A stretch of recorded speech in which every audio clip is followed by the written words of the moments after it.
Doctor साहब, आप ये कह रहे थे कि हुकूमत को फौरी तौर पर मईशत के साथ साथ सिक्योरिटी के मामलों पर भी तवज्जो देनी चाहिए। इंटरलिंक्ड है।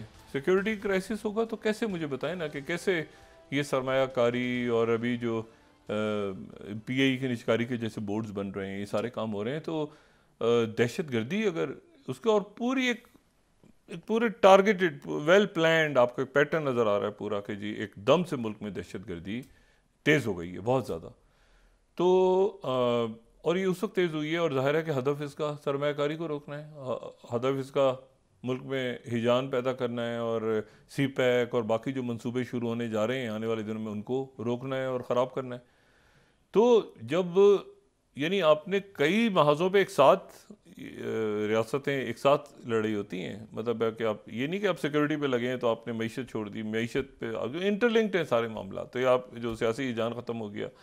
अब देखिए ना हमारे डिस्कशंस क्या हो रहे हैं इस वक्त, मतलब डिस्कशंस क्या हो रहे हैं, मतलब जो मैंने पहले भी बात की प्रेस कॉन्फ्रेंस है, उसने क्या कहा उसने क्या कहा, वो एक लेवल पे रखें आप, लेकिन उस लेवल पे रखें जहाँ वो एक टेक्निकल इशू चलता रहे नीचे जी 7 से 8 9 बजे वाली खबरें। लेकिन अगर आप उसको स्ट्रेटजिक लेवल पे मामला आपके ख़राब होने शुरू हो जाएँ रीजनल लेवल पे, तो फिर ये मामला, इसका मतलब है कि वो गड़बड़ होने शुरू हो गई है कहीं। जो मैंने पहले भी बात की ना कि ये सियासी बयानात, अदालतें क्या कह रही हैं, इलेक्शन कमीशन, सीटें 45 47 ये चलता रहेगा, लेकिन जब एक ह्यूज लेवल पे आपके मुल्क में टेररिज्म की एक इतनी बड़ी अलगार हो रही है, तो फिर उसमें जो है, और ये गली मोहल्लों में जो कुछ हो रहा है उसको तो छोड़ दें आप, कि उसने उसको कत्ल कर दिया, पिस्तौल छीन ली, गोली मार दी, ये कर दिया, वो उसको तो छोड़ दें। वो तो जो खबरें बहुत सारी तो आ भी नहीं रही मीडिया पे, लेकिन ये कि इसको देखना ज़रूरी है। अच्छा, मैं जो दूसरी बात कह रहा था, पैसिफिक पे नज़र रखनी है हमें, क्योंकि इशू ये है ना कि ये जंग ये किसके दरमियान हो रही है लड़ाई। क्या चाइना जो है उसने ये बात एक्नॉलेज की है? क्यों रशिया ने ये बात खुद नहीं की, ये रशिया के पीछे चाइना है, तो उसने ये इतनी बड़ी बात की है रशिया ने। रशिया और चाइना जो है वो स्ट्रेटजिक लेवल पे बहुत आगे जा चुके हैं। जब से प्रेसिडेंट पुतिन ने दौरे किए हैं नॉर्थ कोरिया के और बाकी, तो बहुत उनकी ज़बरदस्त दोस्ती होगी और आने वाले दिनों में शायद दोबारा चाइना का दौरा कर रहे हैं। इलेक्ट होने के बाद पहला दौरा प्रेसिडेंट पुतिन का चाइना का होगा। तो उनके जो ताल्लुकात हैं, नॉर्थ कोरिया भी गए पूरा, तो वो अगले लेवल पे जा चुके हैं ताल्लुकात।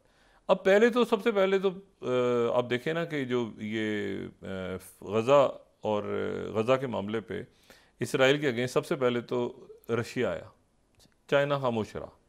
रशिया ने पहले आके बात की, उसके बाद ये जो बात हुई है इस पे रशिया ने बात की और अमेरिका और उनको जिम्मेदार कर दी थी। लेकिन ये हो नहीं सकता कि प्रेसिडेंट पुतिन ने ये, मतलब अकल इस बात को नहीं तस्लीम करती कि चाइना के साथ ये बात डिस्कस ना हुई हो और चाइना साथ उसमें ना हो। देखें इतनी बड़ी जो ये वैगनर ग्रुप की पिछले साल जो प्रेसिडेंट की जो पूरी वो थी उसकी बगावत और उसके बाद सारा जो कुछ हुआ था, तो जाहिर है कि चाइना रशिया के अंदर ये पूरा था कि जी वहाँ पे पुतिन की हुकूमत गिरा दी जाए। तो इसमें बहुत कुछ हो रहा है पस मंज़र में।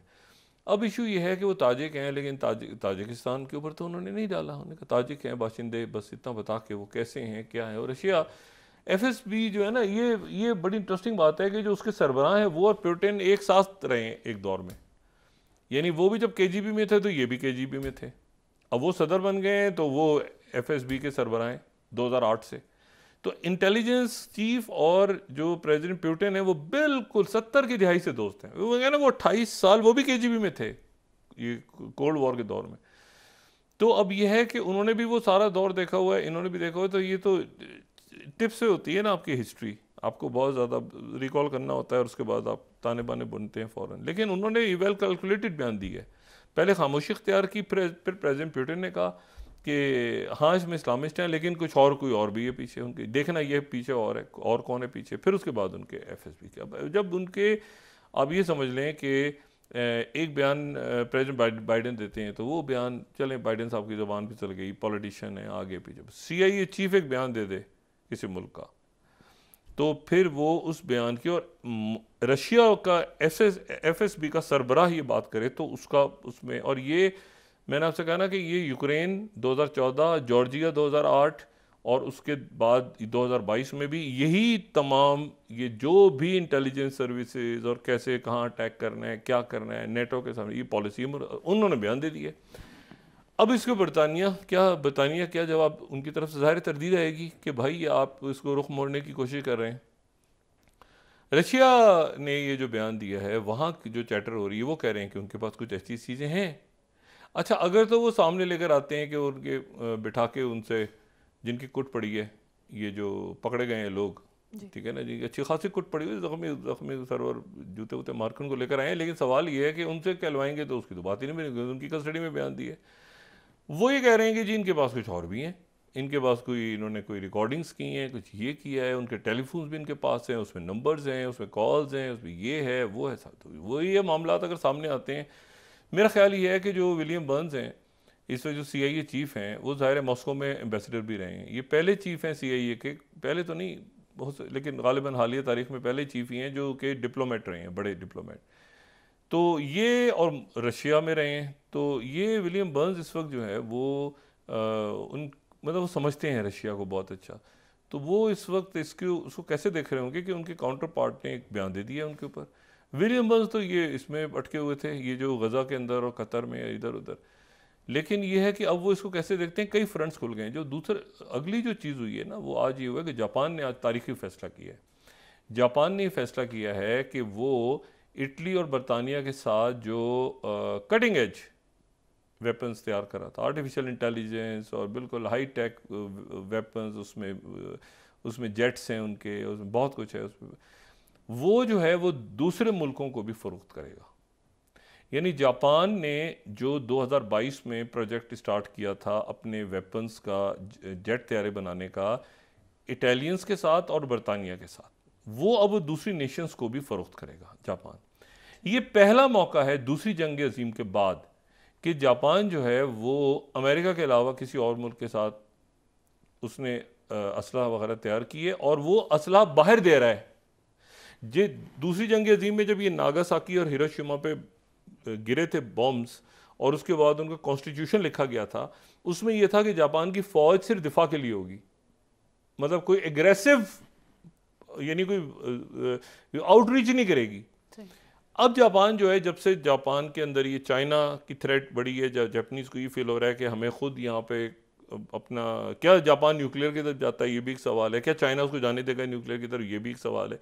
लेकिन उनकी तरफ से ये जो आज ऐलान हुआ है कि जी हम, इसमें चाइना ने बड़ी मजम्मत की है कि भाई आपने तो यहाँ पर जब सरेंडर किया था, ये जहन में रखें कि दूसरी जंग अजीम जो है, दूसरी जंग अजीम के अंदर चाइना जो है वो एक खामोश यानी खामोश था। चाइना कोई बड़ी पावर बन के दूसरी जंग अजीम में नहीं था, ये तो उसके बाद सारा चेयरमैन माओ और उसकी तहरीक चली और सारा कुछ हुआ। लेकिन इशू ये सारा कि वो चाइना ने कहा है कि भाई ये जो जापान ने जो अपना कॉन्स्टिट्यूशन लिखा था, उसमें एक तो ये कि दिफा के लिए इस्तेमाल होना था, फ़ौज का बल्कि जिक्र ही नहीं है। एक तरह से आप समझें कि उनके जापान के आइन में फ़ौज है ही नहीं, मतलब जापानीज़ आर्मी है ही नहीं, है बस वो घर की रखवाली है, मतलब बाहर निकल के कुछ नहीं करना उन्होंने।